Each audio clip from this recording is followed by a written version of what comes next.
When you hear the word Indian, your mind jumps to feathers, tippies, and Hollywood's red-painted extras. But you don't picture dark skin, tight curls, wide noses. You don't picture people who look like us. That's not by accident. That's by design. America wrote the script so you'd see Native and African as separate, never as kin, never as one. But the lie cracks quick if you look at the evidence. Carvings of dark-skinned figures in ancient America, the giant Olmec heads with African features carved centuries before Columbus, and journals from early Europeans describing Negro Indians they met face to face. Before Columbus, before the slave ships, there were already black people on this land. And after slavery began, the story only got stronger because every person who broke free from chains had a choice: hide alone or find community. And many found refuge with native nations. They married, raised families, mixed cultures, built towns. From those unions came the people we call Black Indians, living proof that America's racial lines were never clean, never simple, never what they told you. The U.S. government knew. That's why they invented systems like the Dawes Rolls in the 1800s, designed to cut dark-skinned families out of native identity. If your hair curled too tight, if your skin was too brown, you got listed as freedman, not Indian. That one word stripped your descendants of land rights and history, a paper genocide. Yet, despite the ink, the bloodlines never disappeared. Families today still carry the features, the stories, the memory dot. And if you want to see where this hidden nation stood tallest, you have to look south. Because down in the swamps of Florida, something was happening that scared America to death. Escaped Africans were linking up with Seal tribes, building settlements the U.S. Army could barely touch. These weren't runaway slaves hiding in shadows. These were warriors armed and organized, ready to fight. They called them the Black Seminoles. And trust me, their legend is nothing short of terrifying for the powers that be. Picture it. Swamins stretching for miles, Spanish moss hanging heavy, humid air wrapping around you like a cloak. Into that landscape stepped men and women who had every reason to fight. Africans fleeing the plantations, Seminoles resisting removal, both groups hunted by soldiers and slave catchers. Instead of scattering, they came together. They built fortified villages, planted crops, trained fighters. They knew the swamps like the back of their hands, how to vanish into the water, how to strike without warning, how to make an army. Twice their size feel powerless. The U.S. called them Maroons, and for decades, they were a thorn in America's side. Soldiers sent south often didn't return. Slaveholders feared their power because every escapee that slipped away might end up joining this alliance, turning weakness into strength. What's worse for the government? These people weren't begging for freedom. They were taking it gun in hand on their own terms. D'Après wars broke out. You've heard of the Sino Wars, the longest, costliest Indian wars in U.S. history. What textbooks don't tell you is that black warriors were at the heart of them. They fought side by side with Native allies, pushing back against Andrew. Jackson's army, resisting forced removal, refusing to bow. Black Seminoles were scouts, leaders, strategists.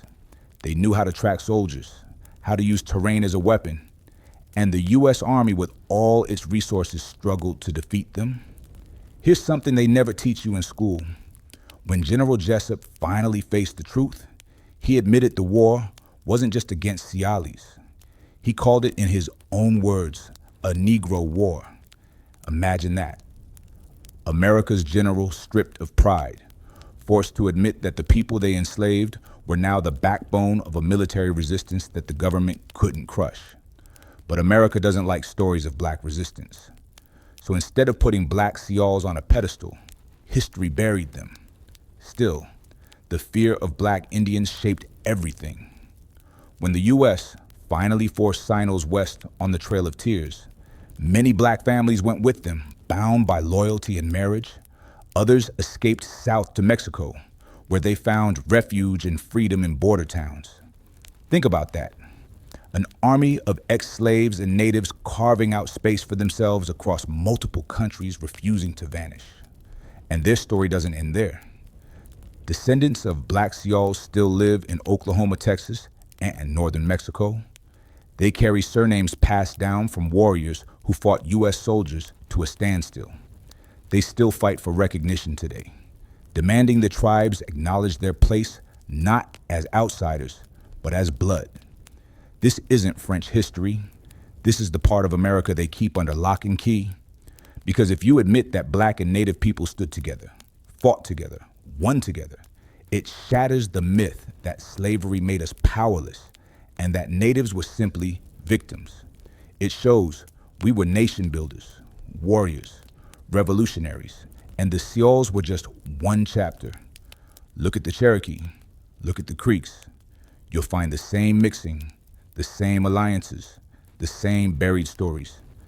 The Cherokee in particular carry one of the most tangled, painful, and important pieces of this history.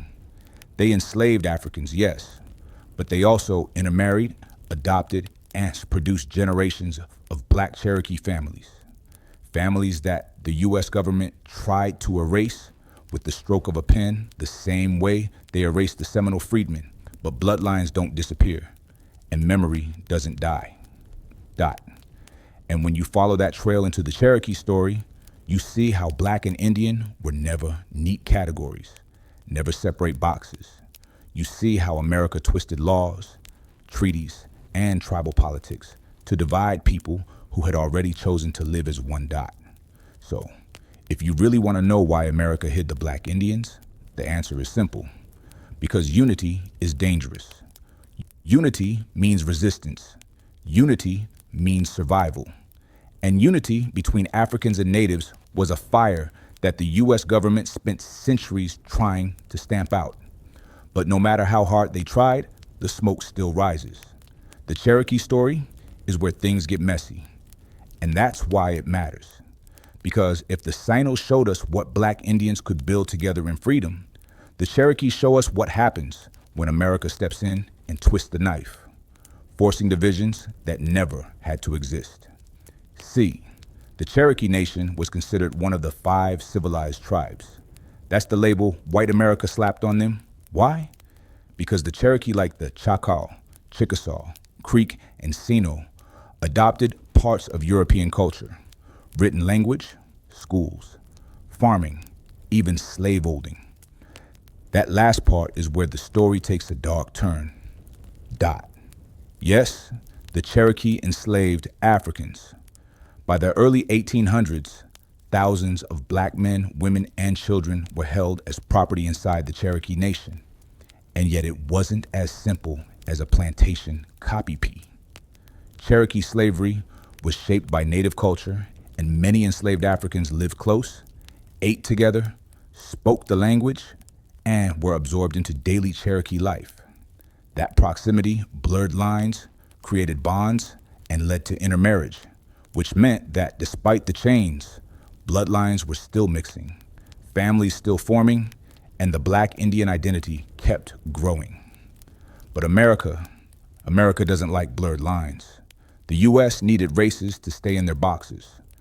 So when the Cherokee were forced on the Trail of Tears, that brutal death march west, thousands of Black people walked it too.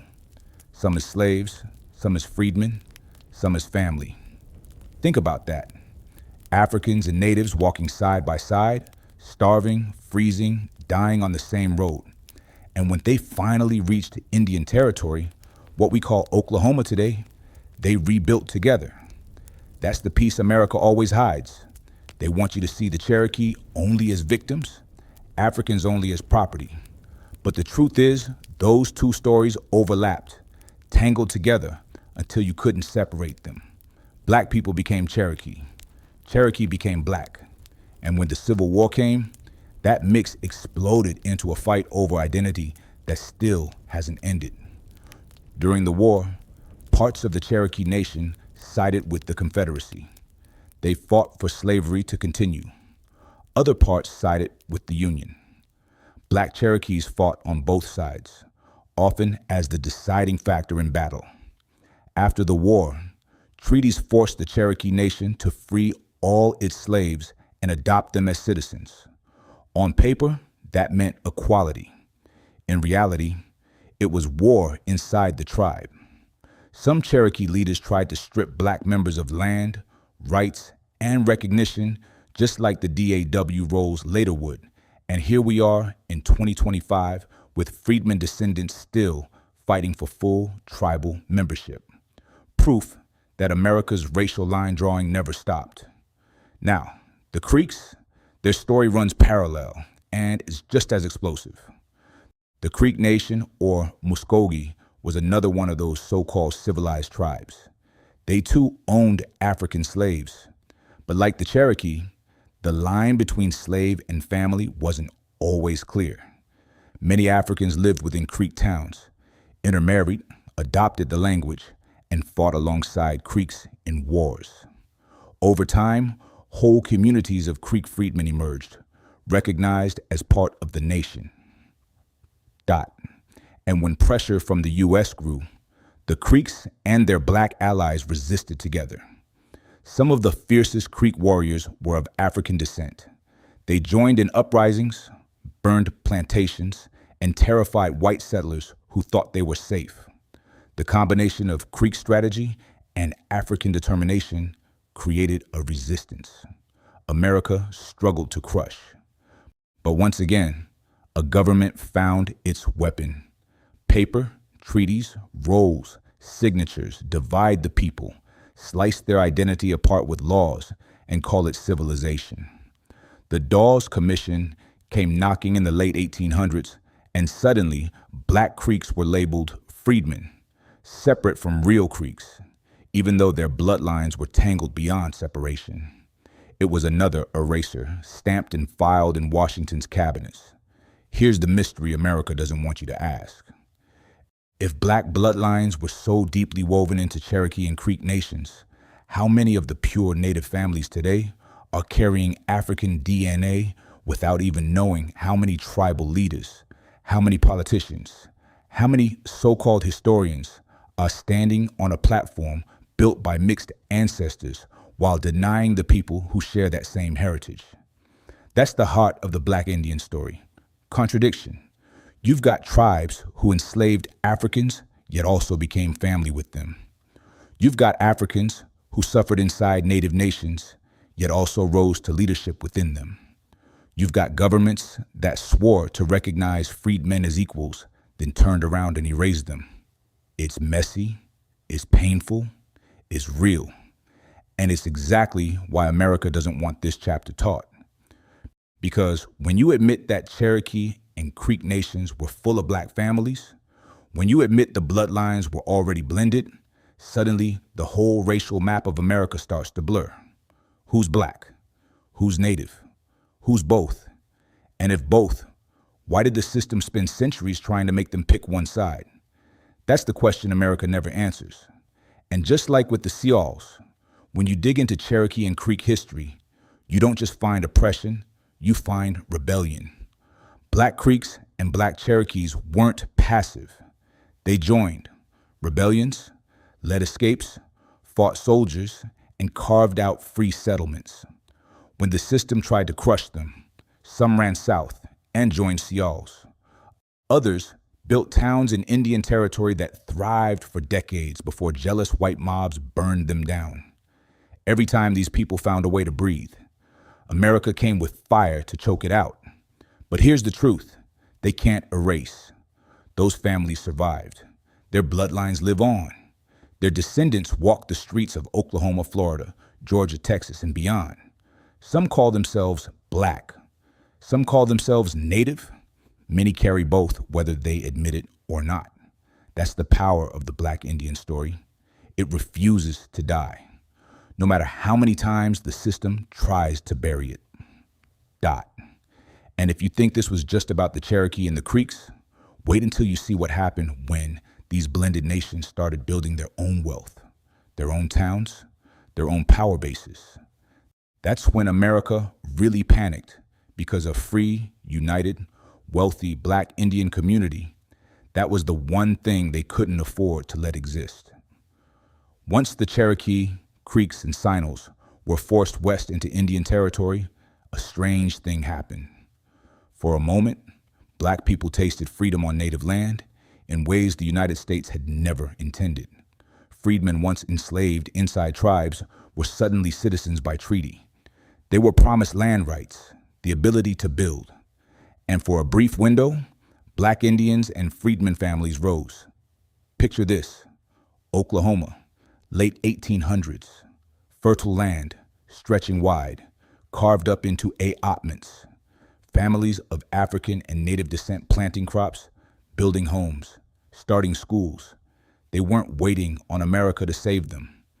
They were carving their own future. And it worked. Black Indians became landowners, entrepreneurs, farmers, even politicians. They blended native traditions with African resilience and created communities where wealth actually stayed in Black hands. And that right there, that's the nightmare America couldn't stomach.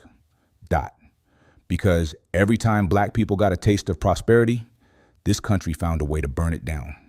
And in Indian territory, it was no different. The freedmen of the Cherokee, Creek, and Seminole nations built whole towns that thrived. All Black towns like Boley, Clearview, Rentisville, and Taft stood as proof that the descendants of slaves and natives could build wealth, stability, and independence on their own terms. You've heard of Tulsa's Greenwood district, Black Wall Street. What you might not know is that many of those families had roots in Black Indian bloodlines. Freedmen, who had been promised land in Indian territory, built the foundation of Greenwood. And when Greenwood exploded with success, theaters, banks, law offices, even an airstrip, white Oklahoma lost its mind. Planes dropped fire from the sky. White mobs stormed the streets on a living, burning, looting. Tulsa wasn't a riot. It was a massacre. And underneath that massacre was the story of Black Indians, freedmen descendants whose wealth made them a target. America didn't just erase them from tribal roles. It tried to erase them from the earth. And Tulsa wasn't alone. Rosewood in Florida, Wilmington and North Carolina, Seneca Village in New York. Time and again, when Black people, especially those with native roots, created thriving communities, the system struck back with bombs, mobs, or bulldozers. They called it progress. They called it urban renewal. But let's call it what it was: a campaign of erasure. Think about the pattern. First, they erased Black Indians on paper with the Dawes Rolls. Then, when those same families turned paper scraps into towns and wealth, they erased them again with fire. 2 genocides, one legal, one physical, and both designed to keep Black and native descendants in check. But here's the twist they couldn't predict. Every time they burned us down, we rebuilt Doakake Valley, Oklahoma, once the largest Black town in America, founded by Freedmen and Creek Nation. Even after decades of pressure, Boley still stands today. A whisper of what was once a thunderclap, but proof that the fire never finished the job. Or take the Seminole freedmen who fought for decades in court to have their citizenship recognized again after being stripped in the 20th century. In 2021, they won. The Seminole Nation was forced to acknowledge them once more. That victory echoes the same defiance their ancestors showed in the swamps centuries ago. And here's where the story sharpens into something America doesn't want to talk about. When Black Indians gained land through treaties, the U.S. government found a new scheme, the allotment system. Divide up communal land, hand it out in individual parcels, then trick or pressure Black families into selling it cheap. Oil companies swooped in, white settlers swooped in, entire fortunes slipped away under the cover of legal sales. The wealth stolen from Black Indians didn't always come with bombs and fire. Sometimes it came with contracts and handshakes, the most American theft of all. But even then, families fought back. Some refused to sell. Some passed land down in secret wills. Some moved into towns like Tulsa and built businesses instead. Every story carries the same rhythm. Stripped, rebuilt, a cycle of survival that proves resilience is in the bloodline. Dot. Now ask yourself this. If the freed men had been left alone to keep their land, their towns, their wealth, where would Black America be today? How much generational wealth would have been passed down? How many skyscrapers, corporations, or universities could have been founded by the children of Black Indians? That question alone reveals why the story is hidden, because it shows in black and white that poverty was manufactured, not natural. The system had to destroy prosperity again and again to keep control. And it's not just about land or money, it's about identity.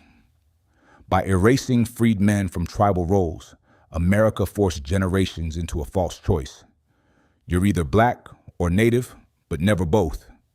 That division cut deep, families split, heritage denied, and yet the truth always slipped through. Oral stories passed down at kitchen tables.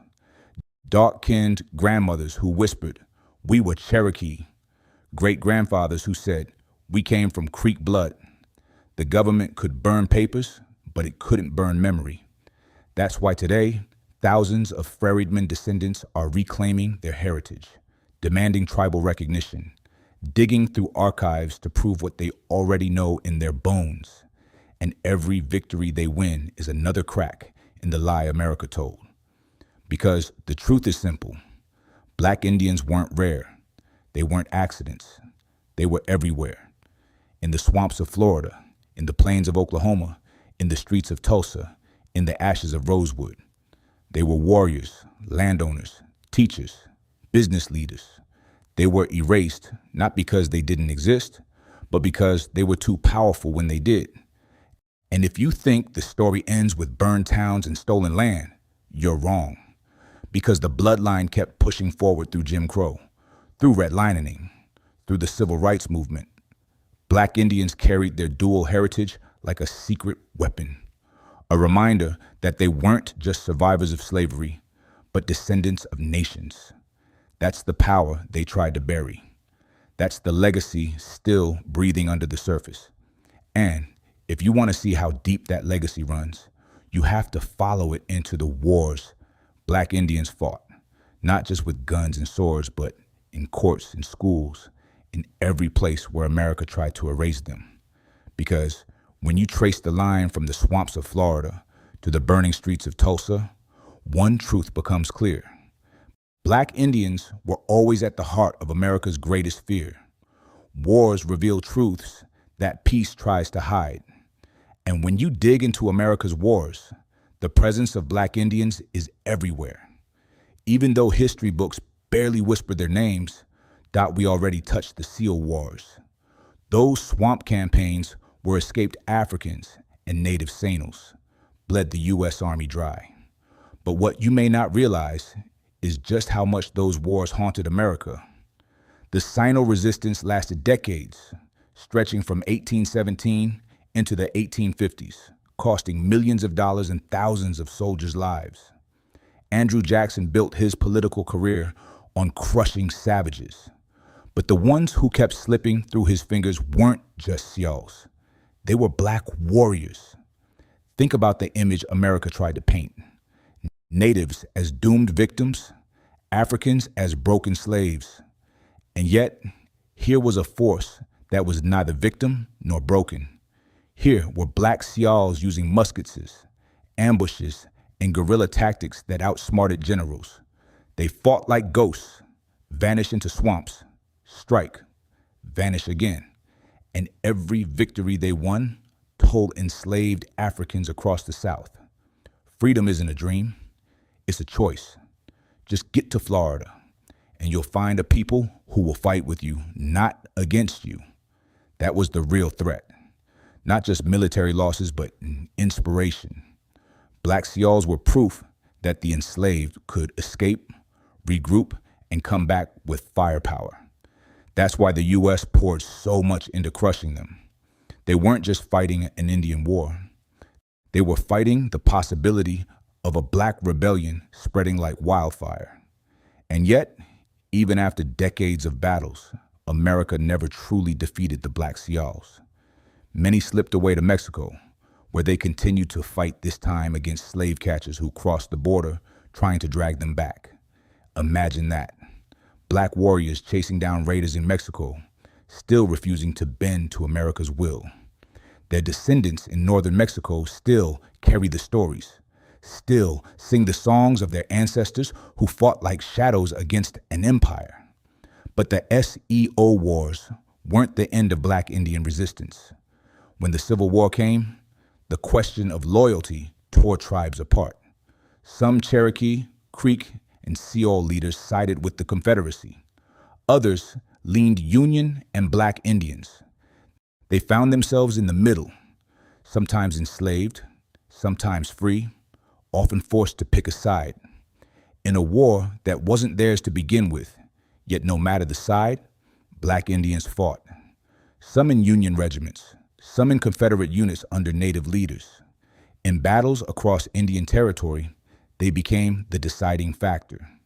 And when the war ended, treaties demanded tribes free their slaves and recognize freed men as citizens. On paper, it looked like progress. In reality, it was just another stage for betrayal. Still, the fact remains Black Indians shed blood in the Civil War, reshaping the destiny of tribes and of America itself. Their loyalty, their service, their sacrifice erased when convenient, remembered only when it served someone else's politics. After the Civil War, when the U.S. pushed west with its manifest destiny, another chapter opened, the Buffalo Soldiers. These Black regiments are remembered as some of the toughest fighters in American history. What most people don't know, many of them were Black Indians, men of African and Native heritage, carrying both traditions into the battlefield. The Buffalo Soldiers earned their name from Native tribes who said their hair resembled the buffalo's mane. But the respect went deeper. Natives saw in them a spirit that wouldn't die. Ironically, many Buffalo Soldiers were ordered to fight against Native tribes resisting removal, forcing them into the painful position of being used as a weapon against their own kin. That contradiction, serving the U.S. military while carrying Native blood, is a wound in history that still hasn't healed. Yet, even inside that contradiction, there's power. Buffalo Soldiers proved again and again that Black fighters were indispensable. They built forts, guarded settlers, battled bandits, and survived conditions white regiments often couldn't. They fought in Mexico, in the plains, even in the Philippines later on. And each time their blood was spilled, but their names were sidelined. And ask yourself, why does America glorify Custer's last stand, but not the Black and Native men who rode patrols for decades, holding the frontier together? Why do textbooks skip over the battles where Black Indians stood in both uniforms? Some in blue Union coats, some in buckskin, some in both, because their existence shatters the simple story America wants. White heroes, Native victims, Black slaves. Black Indians don't fit that story. They prove we were warriors, strategists, survivors who shaped the outcome of wars that defined this country. Asterisk and the eraser doesn't stop at the frontier. Look at World War I. Native code talkers became famous later, but before that, Black Indians were already enlisting, fighting overseas, carrying identities the U.S. never wanted to acknowledge. In World War II, Black Indians wore uniforms in segregated units, sometimes denied the right to call themselves Native because of their skin tone, even while fighting under the same flag. The contradiction followed them everywhere.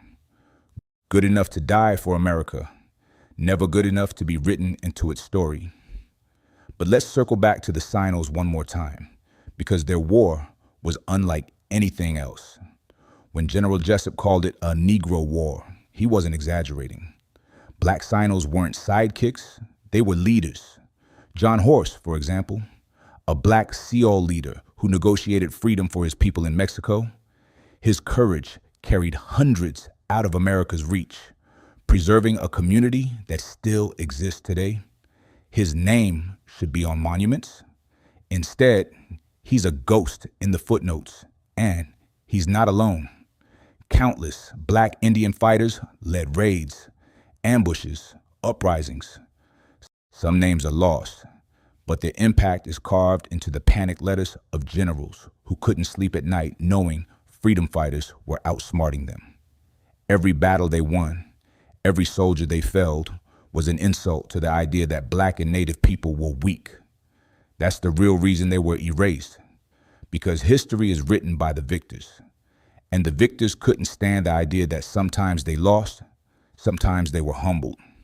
Sometimes their savages and slaves showed them what true power looks like. Asterisk. So the textbooks talk about Andrew Jackson as a president, not a butcher. They talk about the Trail of Tears as a tragedy, not as a genocide fueled by greed. They talk about the Civil War as a white man's fight, not as a war reshaped by Black. Indians fighting on both sides. They talk about Buffalo Soldiers as nameless Black regiments, not as men carrying two bloodlines standing in two worlds, serving a country that gave them nothing back. But if you strip away the lies, the story is clear. Black Indians were warriors in every war America fought. From swamps to plains to foreign shores, they fought not for glory, not for recognition, but because survival demanded it. And in doing so, they carved a legacy that America couldn't destroy, no matter how hard it tried. And if you think their fight was only on battlefields, wait until you see how they fought in courtrooms and schools, in the very fabric of law itself. Because when the guns quieted, the next war began. A war of identity. Asterisk. The strongest weapon America ever built wasn't a musket or a cannon. It was a pen.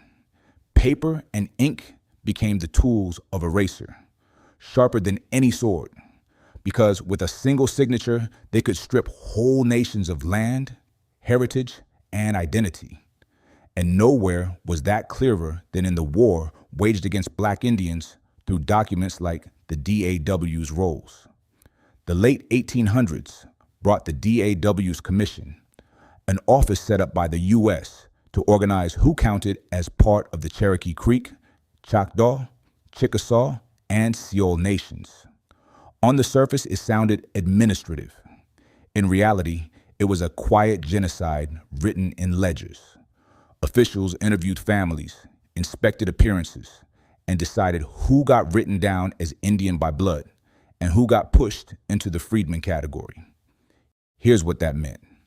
If you were light enough, if your features looked the part, you might be enrolled as Indian. But if you were dark, if your hair curled too tightly, even if your grandmother was full-blooded Cherokee or your father was Sano, you were stamped freedman. And that one word destroyed generations because the Dawes Rolls weren't just records. They determined rights. They decided who got AO-teaments of land, who could claim citizenship in the tribe, who could pass down heritage officially recognized by law. If your ancestor was pushed onto the freedman roll, your family line lost access to land, resources, schools, and the political power that came with tribal membership. Now think about how cruel that is. Families who had lived as part of native nations for centuries suddenly found themselves outsiders on paper. People who spoke the language, wore the dress, prayed the prayers, fought in tribal wars, erased with one label. It wasn't war with rifles. It was war with ink, and it worked exactly as planned. Over time, freedmen descendants were treated as second-class citizens. Some tribes embraced them. Others excluded them, often under pressure from Washington. Court battles began almost immediately as Black Indians fought to prove what they already knew, that their blood, their heritage, their belonging couldn't be erased by a form. But the U.S. had set a trap, because once identity was split between by blood and freed men, tribes were pushed to police their own roles. Divide and conquer all over again. Native leaders who had once lived alongside Africans now found themselves forced to argue about who was real and who was not. A conversation planted by the U.S. to fracture unity. Fast forward to the 20th century, and the pattern repeats. Freedmen descendants kept fighting. They went to court, appealed to treaties, demanded recognition. Each generation had to battle not only the U.S., but sometimes their own tribal governments who were pressured to limit citizenship by blood quantum rules. That phrase, blood quantum, was another invention of colonial thinking. It reduced heritage to fractions, as if identity could be measured in percentages. 1/4, 116th. A math problem designed to erase people with every passing generation, dot. And who did that math cut out the fastest? Black Indians, dot. Yet despite all the erasers, freedmen never stopped pushing back. Cases piled up in federal courts with lawyers arguing over old treaties from the 1800s. The treaties of 1866 were especially important. Agreements signed after the Civil War in which the Cherokee, Creek, and Seminole nations promised to grant citizenship to their freedmen forever. That word forever became the backbone of a legal war that still rages today. Take the Cherokee freedmen. For decades, their descendants were excluded from full rights. But in 2017, after years of courtroom battles, a federal court finally ruled that the 1866 treaty still stood and that freed men must be recognized as full citizens of the Cherokee Nation. It was a historic win, but it also revealed the depth of erasure, because it shouldn't take 150 years of lawsuits for families to reclaim what was already promised to them. The Sioux freedmen fought similar battles, denied benefits, excluded from rolls, forced to prove themselves again and again. Some victories came, some were delayed, some are still pending. Each case is a reminder that paper can wound just as deeply as any blade, and that the fight for recognition is never truly over. What makes this so provocative is the hypocrisy. America loves to talk about treaties when it suits them. But when treaties protect Black Indians, suddenly those papers are treated like suggestions instead of law. The U.S. tore up agreements, pressured tribes to rewrite constitutions, and used AO-tenement systems to bleed land away from freedmen families. Every loophole became a weapon. Every definition became a cage. But here's the irony. The very existence of these court battles proves the resilience of Black Indians, because even with the government's best efforts, the bloodline survived. Oral traditions survived, and the descendants refused to let the story die quietly. They dragged it into courtrooms, forced judges to say the words out loud. These people belong. And every time that happened, it cracked the official narrative. America had tried to protect the DAW's roles were supposed to be the final word. Instead, they became Exhibit A in the case against Eraser. Families showed up with documents, oral histories, DNA, community ties. They exposed the truth. The roles didn't define identity. They distorted it. The weapon of paper had cut deep, but it hadn't killed memory. And the struggle didn't end in the 19th or 20th century. Even in the 21st, freedmen descendants are still fighting. Some tribes push back, some embrace, some hesitate. But the debate itself proves how strong the Black Indian presence remains.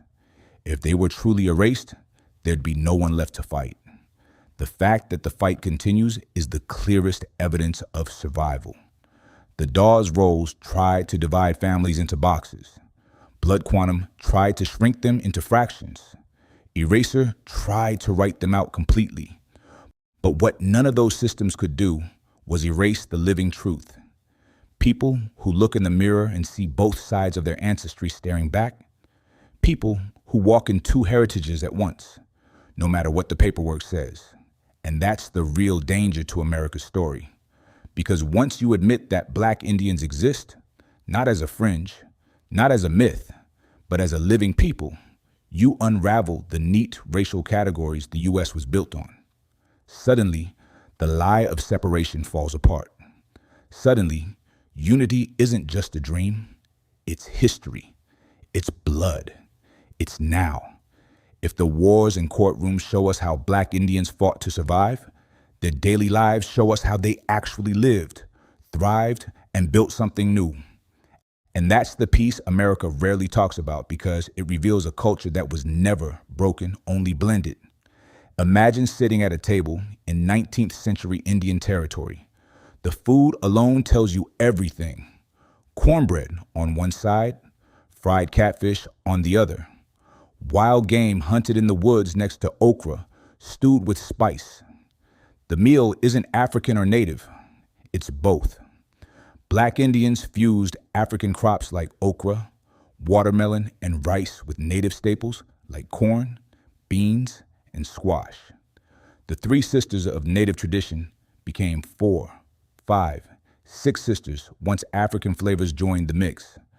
Gumbo could sit right next to hominy stew. Fry bread could be eaten with collard greens. Culture wasn't a choice between one plate or the other. It was all of it together. Every bite carrying 2 heritages and 1 mouthful. The language worked the same way. Freedmen and Creek and Cherokee nations picked up the words of their neighbors, and native children picked up African rhythms of speech. Some communities spoke multiple languages daily: English, Creek, Cherokee, Gullah, even Spanish and Sino-Mexican towns. Code switching wasn't survival, it was identity. Conversations blended tongues, proving that being both didn't mean being half. It meant being whole in a way that crossed every barrier America tried to enforce. And then there's music. If you want to hear the heartbeat of Black Indian life, listen to the songs. Africans brought drums, call and response chants, and spiritual rhythms. Natives brought flutes, rattles, chants that reached toward the sky. Together, they built a sound that echoed both the African coast and the Oklahoma plains. Church meetings where gospel was sung with Creek words. Powwows were drums, beat African rhythms under native dancers' feet. Work songs on plantations that carried both the cry of Africa and the chant of Turtle Island. That's not just music. That's memory disguised as melody. The dances told stories too. Native stomp dances met African circle dances, both spirals of community and rhythm. The body became history, moving in steps that didn't belong to one continent or one nation, but to both at once. And when outsiders looked in, they didn't always understand. They saw strange dances, foreign songs.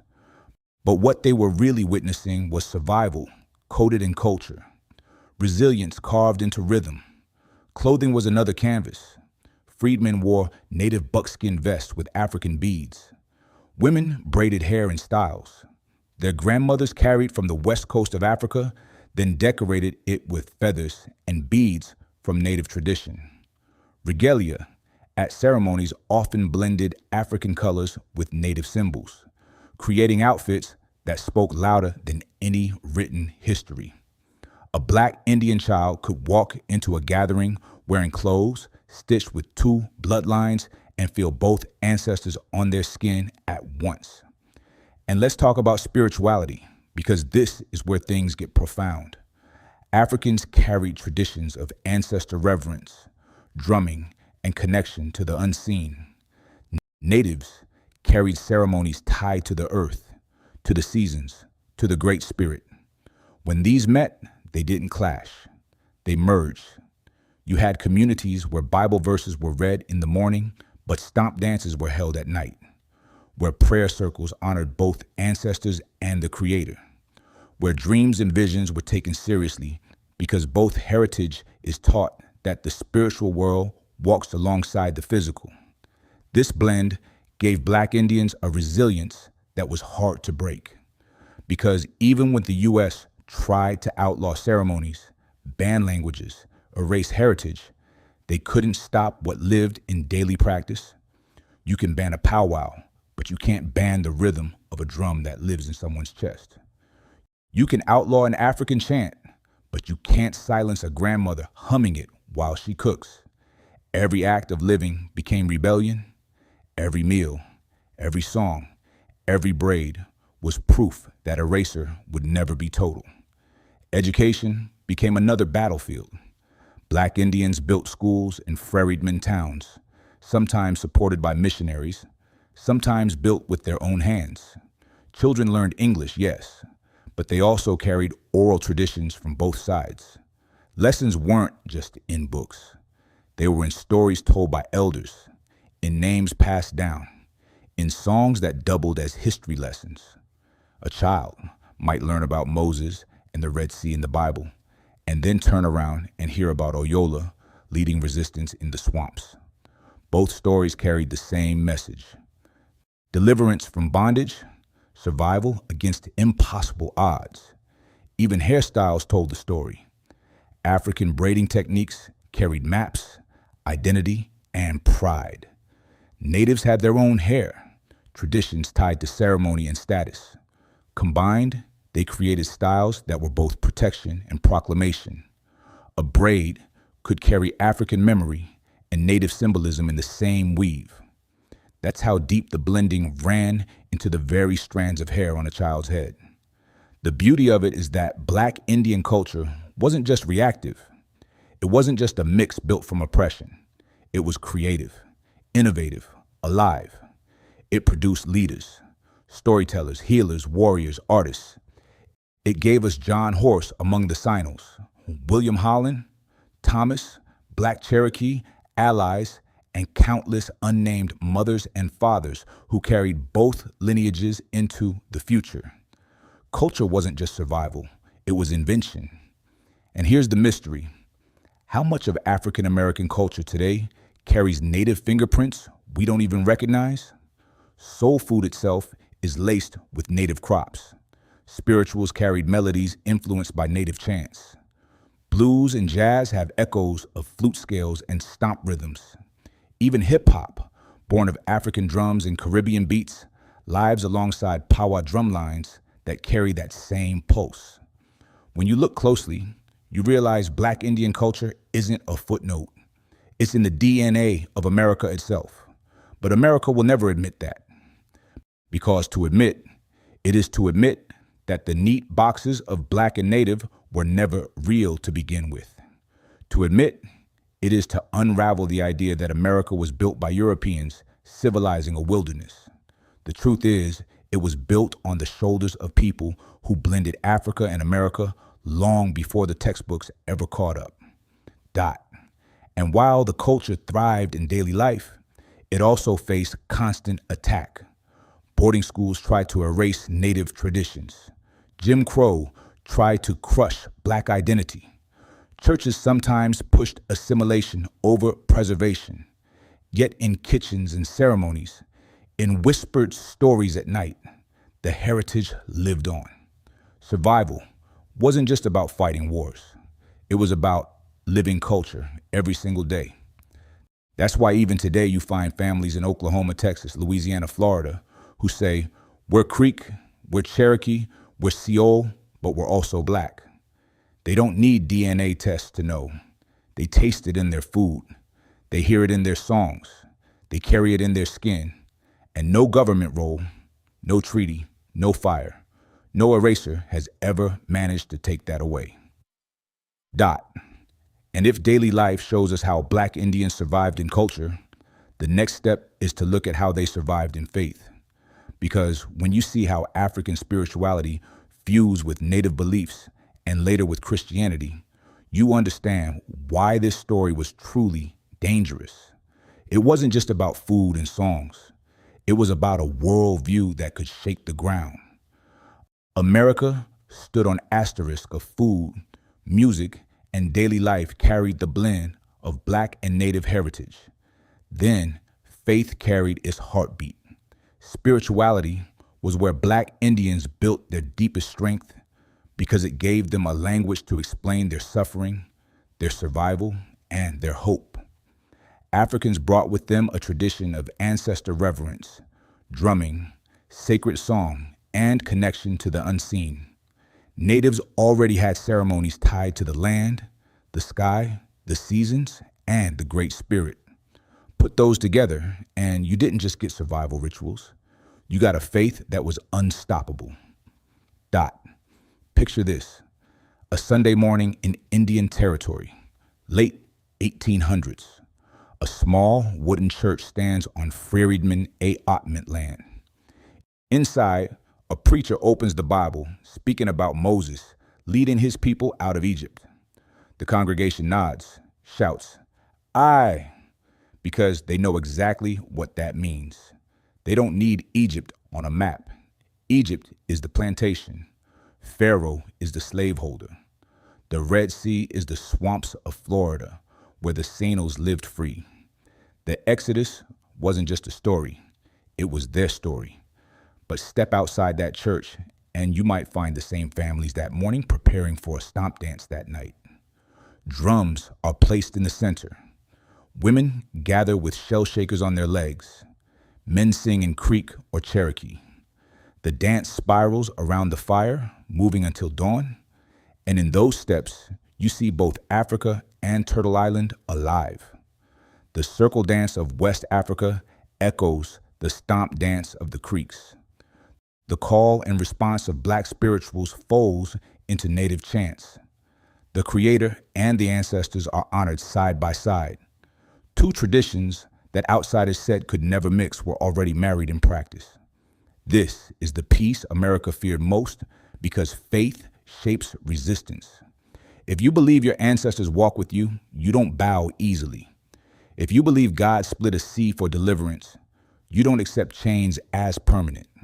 If you believe the land itself is sacred, you don't hand it away without a fight. Faith gave Black Indians the courage to resist, to rebuild, to claim belonging even when the law tried to erase them. And it wasn't just private. Spiritual leaders rose from this blend.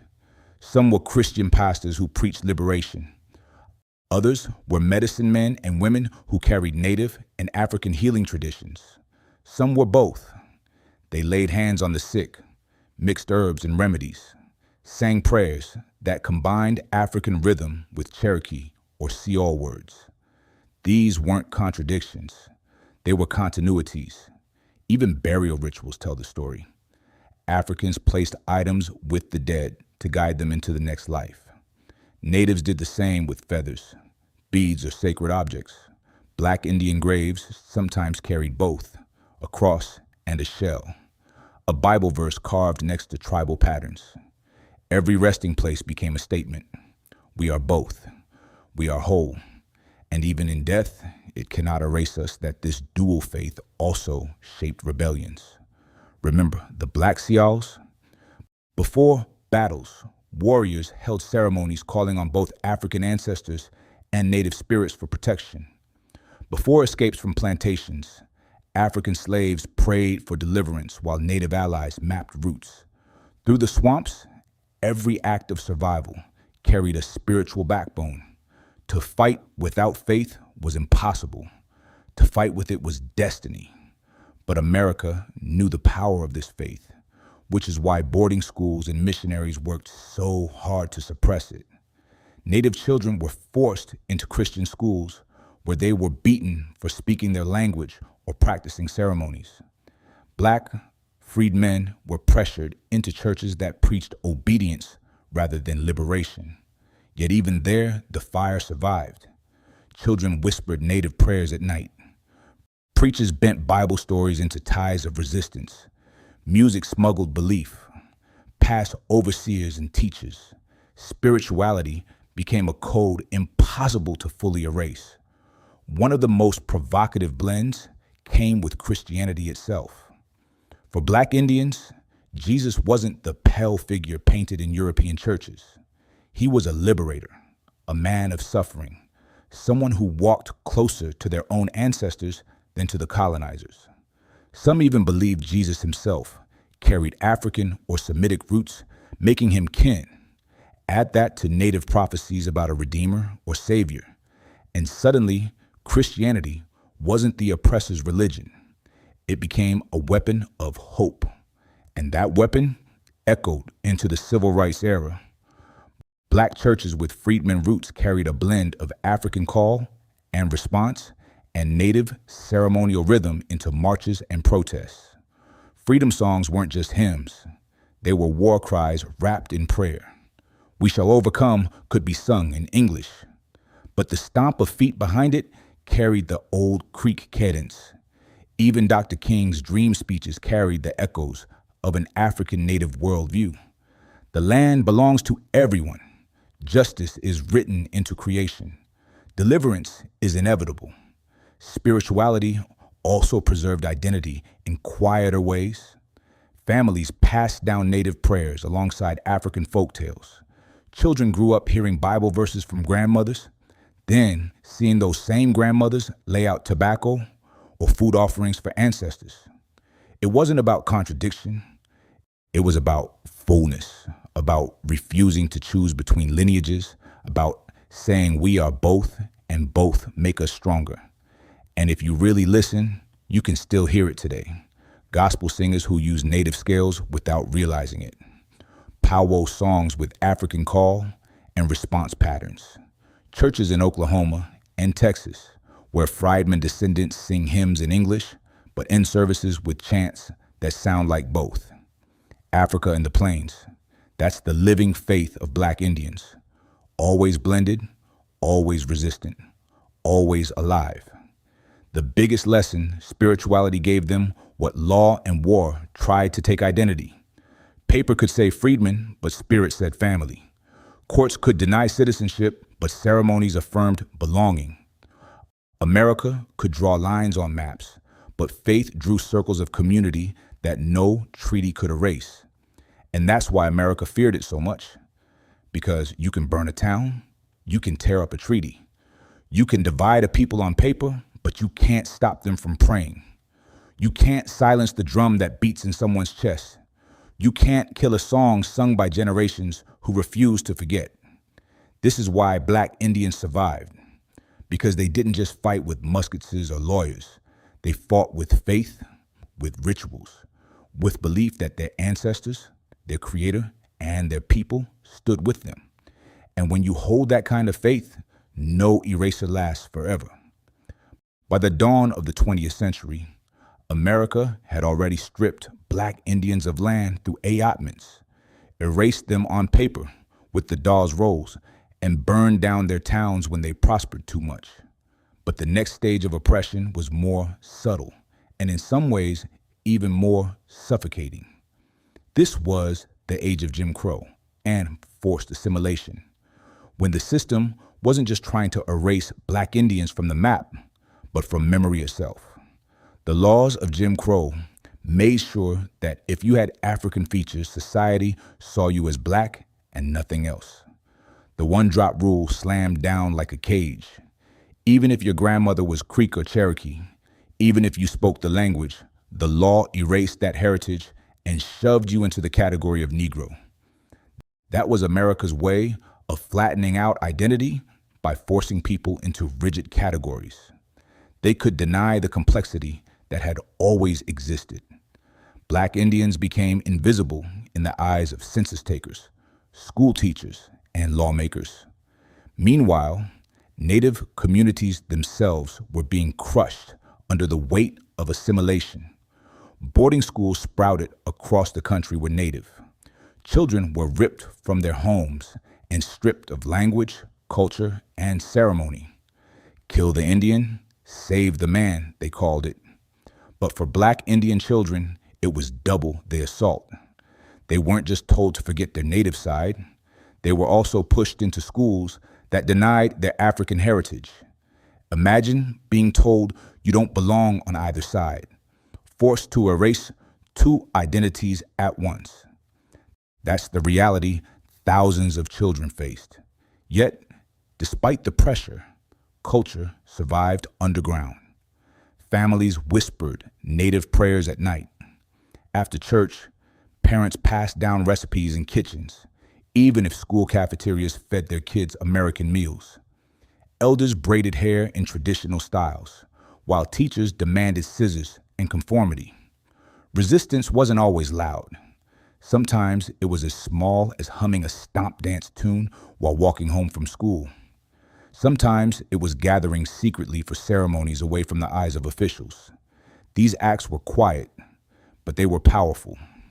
Dot in freedmen towns across Oklahoma. Identity survived in subtle ways. People went to Baptist churches on Sunday, but spoke Creek or Cherokee words at home. Children learned Bible verses and tribal stories side by side. A grandmother might tell her grandchild, "We are Creek." Even if the Dawes Rolls said otherwise, memory stayed alive in the mouths of elders, even when the law tried to bury it. And let's not forget the violence of segregation itself. Freedmen towns weren't just left alone. They were starved of resources, pushed to the margins, denied fair schooling and infrastructure. Yet in those margins, people built. They created their own schools, raised teachers from within, and taught both Black and Native histories. Even if textbooks didn't, it wasn't enough to survive Jim Crow. They found ways to preserve identity in spite of a dot in the cities. The story twisted further. Black Indians who migrated north during the Great Migration often found their native heritage erased in crowded urban neighborhoods. On paper, they were Negro, but in their homes, you'd still find native beadwork, African drums, food. That blended both worlds. They carried the culture in silence, because speaking it out loud often meant mockery or denial. But silence doesn't mean absence. It means survival. Even in entertainment, glimpses slipped through. Early blues and jazz carried echoes of native rhythms that had blended with African beats generations earlier. Dancers on southern streets moved with steps that trace back to both stop dances and African circles. But mainstream America packaged it all as Black culture, cutting the native roots out of the story. This was another kind of erasure, cultural theft by omission. Yet every once in a while, truth surfaced.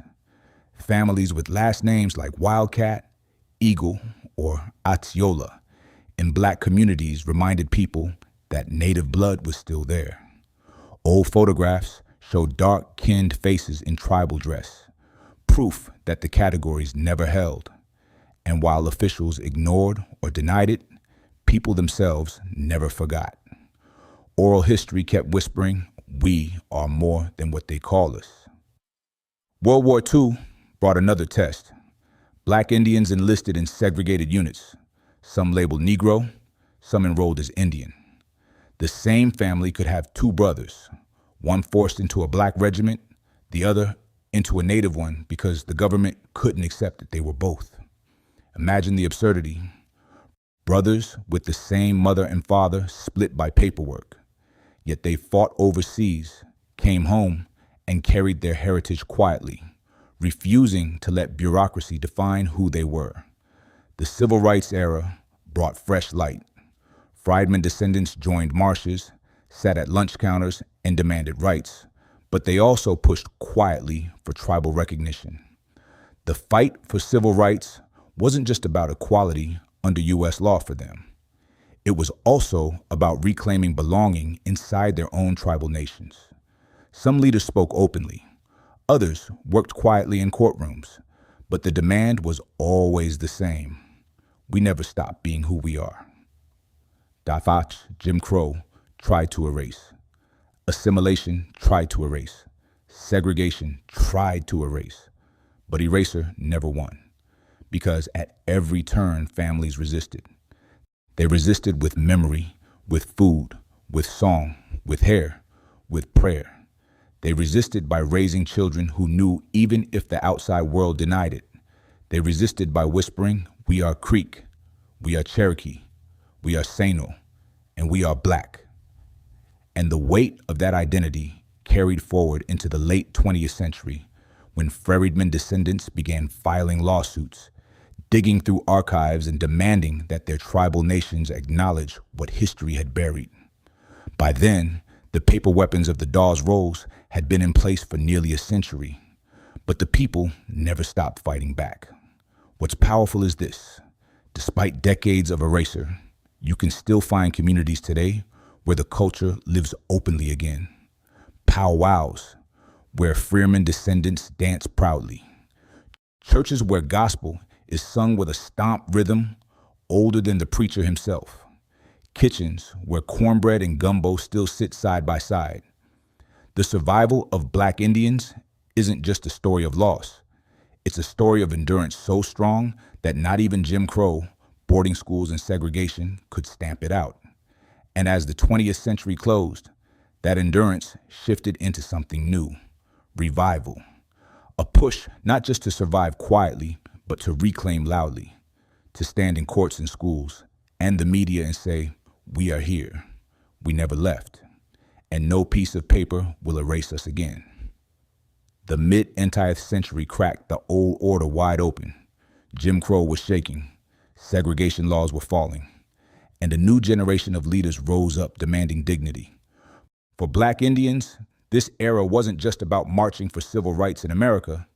It was about reclaiming a double identity that had been silenced for too long. Picture it. The 1960s, crowds filling streets from Selma to Washington. Freedom. Songs rising like thunder. On the surface, it looked like a Black movement, but tucked inside those marshes were families whose roots ran through Cherokee freedmen, Creek freedmen, Sino freedmen. They carried signs for justice. Yes, but they also carried the weight of generations erased by papers like the Dawes Rolls. For them, freedom meant two things: equality as Black Americans and recognition as citizens of the tribal nations their ancestors helped build. Some leaders spoke it openly, others held it quietly, knowing the mainstream wasn't ready to hear about mixed identity in a world obsessed with neat categories. But behind the scenes, freedmen descendants were filing cases, writing petitions, and reminding tribal governments the treaties of 1866 still stand. Citizenship promised forever doesn't expire just because politicians want it to. And while lawyers fought in courts, culture carried the rest. Artists, singers, and storytellers began weaving Native and African heritage back into the public eye.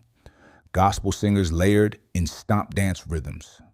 Writers told stories of grandmothers who were both African and Cherokee. Painters and poets began saying the quiet part loud. America tried to make us pick, but we were always both. The Black Power movement fed this revival too, when people shouted, "Black is beautiful." That beauty included all its shades and heritages. For many Black Indians, it gave language to embrace both sides without shame. To say, yes, I'm Black. Yes, I'm Native. And neither cancels the other. At the same time, Native activism was rising. The American Indian movement aimed staged occupations, protests, and sit-ins demanding recognition of Native rights and sovereignty. And though AIM was often presented as purely Indian, there were plenty of Black Indians in the mix, people whose families had carried both bloodlines and saw no separation in the struggle. What's striking is how similar the goals were. Black civil rights leaders demanded voting rights, fair housing, and end to segregation. Native activists demanded treaty rights, land rights, and sovereignty. Black Indians stood in the middle, carrying both banners at once. And in their presence, you see the truth. These fights were always connected. The same government that broke treaties, broke promises to freed slaves. The same system that drew lines of segregation drew Dawes Rolls. The enemy was the same. The fight was the same. By the 1980s and 1990s, the legal battles intensified. Freedmen descendants brought cases against tribal governments that had stripped them of citizenship. In the Cherokee Nation, years of litigation culminated in 2017 with a landmark decision. The freedmen must be recognized as full citizens once. Again, it was a victory 150 years overdue. But it proved the point. Erasure on paper doesn't erase truth. The Seminole freedmen fought similar wars. Court battles dragged for decades with back and forth rulings that left families in limbo. Some were recognized, others excluded, then re-recognized again. Each victory, no matter how small, was another crack in the wall built to keep Black Indians out. And through it all, voices rose louder. Musicians in hip-hop and R&B began referencing Native roots. Authors published memoirs about Black Cherokee or Black Creek ancestry. Academics started studying the intersections of African and Native history, uncovering the hidden chapter schools never taught. Bit by bit, the silence broke dot in the 21st century. The revival gained speed. DNA testing became widespread, and suddenly, thousands of Black families discovered Native ancestry their elders had whispered about for generations. Some took those results to tribal governments, demanding recognition. Others used them to reclaim pride, regardless of paperwork. Either way, the proof only strengthened what oral history had always said. We are still here. Social media amplified it further. Descendants began posting family photos, stories, and documents proving their Black Indian heritage. Online communities formed, connecting people across states and tribes. What had once been whispers at kitchen tables became public declarations for the world to see. America could no longer pretend Black Indians were rare, mythical, or gone. The evidence was everywhere, alive, breathing, posting, and proud. And it wasn't just about heritage. Black Indians became visible in politics, entertainment, and sports. From musicians who carried Creek blood, to actors with Cherokee ancestry, to activists with Sino roots, they began speaking openly about their blended identities. Each voice chipped away at the wall of a razor. Each story made it harder for America to hide. The revival isn't just about recognition. It's about pride, about saying, our ancestors resisted slavery and removal. They built towns, fought wars, carried culture underground, and passed it to us, and now we will live it openly. That pride is provocative because it challenges America's categories. It says, race was never simple. Identity was never neat, and the story you were told in school was never the full truth. And this revival isn't finished. Court battles continue. Freedmen descendants still push for equality inside the Creek and Seal nations. Lawsuits, petitions, and protests still rage. But the fact that they rage at all is proof of survival, proof that the fire still burns. The civil rights era gave Black Indians courage to speak louder. The modern era gives them platforms to be heard. And together, those voices are rewriting the history America tried so hard to bury. Because here's the truth.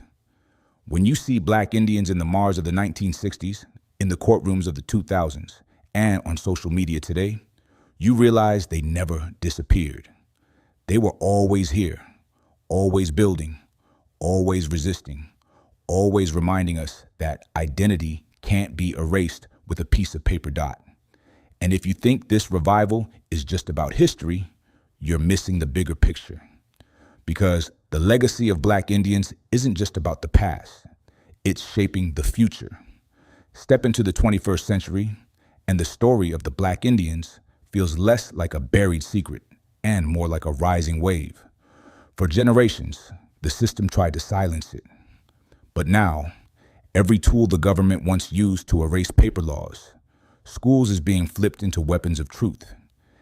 DNA tests once dismissed have become receipts. Families who were told for decades, you're just Black, now send in a cheek swab and get back percentages that line up with the oral history. Their grandmothers always whispered Cherokee, Creek, Seminole, Choctaw. Proof in charts and numbers of what people already knew in their bones. DNA doesn't replace culture, but it backs up memory. And it's harder for governments to argue with science than with a grandmother's story. The irony, The same America that once obsessed over blood quantum now faces black families holding scientific proof of Native ancestry. At the same time, the Freedmen battles continue to rage. In 2017, Cherokee Freedmen won a landmark case restoring their full citizenship, forcing the nation to recognize what was promised in the 1866 treaty. In 2021, Seminole freedmen scored victories that pushed the nation to reopen membership and restore rights. Creek freedmen are still in the trenches, filing lawsuits, pressing petitions, demanding recognition. The courts are slow, but every ruling cracks open another door, reminding tribes in the U.S. that forever in a treaty still means forever. This fight isn't about benefits or casinos, as critics like to smear it. It's about belonging, about refusing to let the government's ink erase what bloodlines, culture, and history already proved. When a Freedman descendant stands up in a courtroom, they're not just fighting for paperwork. They're fighting for ancestors who walked the Trail of Tears, who hid in the swamps, who built towns and watched them burn. They're fighting to say, we never stopped being who we are. Culturally, the revival is everywhere. Powwows now feature Freedman descendants dancing openly, no longer hiding their skin tone under silence. Gospel choirs sing songs with native rhythms. Hip-hop artists drop lines about Seminole or Cherokee roots. Documentaries, books, and podcasts finally highlight Black Indians as central to America's story, not as a side note. Social media amplifies it all, letting young people proudly claim both sides of their identity without apology. In fashion, you see regalia that blends African beads with native patterns, cornrow braids with eagle feathers. In food, you taste gumbo cooked with hominy, barbecue smoked with wild herbs. In music, you hear the stomp dance rhythm layered into modern beats. The culture never died, it just evolved. And now, it shines in the open again. And this revival isn't just about celebration, it's about provocation. Because every time a freedman descendant says, I am both, it challenges the racial lines America has drawn for centuries. It exposes the lie of separation. It forces people to ask uncomfortable questions. If Africans and natives mix this deeply, what does that say about race in America? What does that say about the categories on census forms, about the boxes on government ADs, about the way schools teach history? It says the categories were fake all along. That America wasn't black and white with a small space for Indian. It was blended, braided, messy, and beautiful from the start. Black Indians are living proof that America's identity is not what the textbooks claim. Politically, this truth is shaking walls. Tribal governments face pressure to reconcile with freedmen descendants, not just legally, but morally. Federal courts are being forced to acknowledge promises the U.S. hoped would be forgotten. And as more voices rise, ignoring them becomes impossible. Black Indians aren't asking to be remembered as a footnote. They're demanding to be recognized as central players in the story of America. And here's why that matters for everyone. The story of the Black Indians destroys the myth of America as a land built by European civilizing savages and enslaving Africans who had no power. That myth depends on separation. But once you admit Africans and natives united, intermarried, built towns, fought wars, preserved culture, and survived together, the whole narrative cracks. Suddenly, America's history isn't about European dominance. It's about resistance, resilience, and unity among the very people the system tried to crush. That's why they buried this story. That's why the DAW's rolls were written. That's why towns were burned. That's why Jim Crow and boarding schools tried to flatten identity into neat boxes. Because if people knew this history, they'd realize that unity has always been possible and always been powerful. And now, the secret's out. The descendants of Black Indians are standing taller, speaking louder, writing books, making films, teaching classes. Kids are growing up hearing not just that their ancestors were slaves or victims, but that their ancestors were warriors, landowners, singers, chiefs, builders. That's a legacy that builds pride. And pride fuels power dots. Nowhere. Does it go from here? The future is still being written. Freedmen descendants are still in courtrooms. DNA tests still spark debates. Some tribal governments still resist. But resistance only proves relevance. If Black Indians weren't real, if they weren't central, no one would fight so hard to deny them. The very battle itself is proof. And for young people watching, the message is clear. Don't wait for official recognition to tell you who you are. Recognition is nice. Rights matter, but identity is bigger than paperwork. It's in your food, your music, your prayers, your skin, your hair, your blood. No court can erase that. No role can overwrite that. Black Indians aren't just a forgotten people. They are the crack in the system story that can never be sealed. They are the reminder that history is more complicated, more beautiful, and more rebellious than America ever wanted to admit. Dot. And when you know that truth, when you carry it, live it, speak it, you can never see this country the same way again.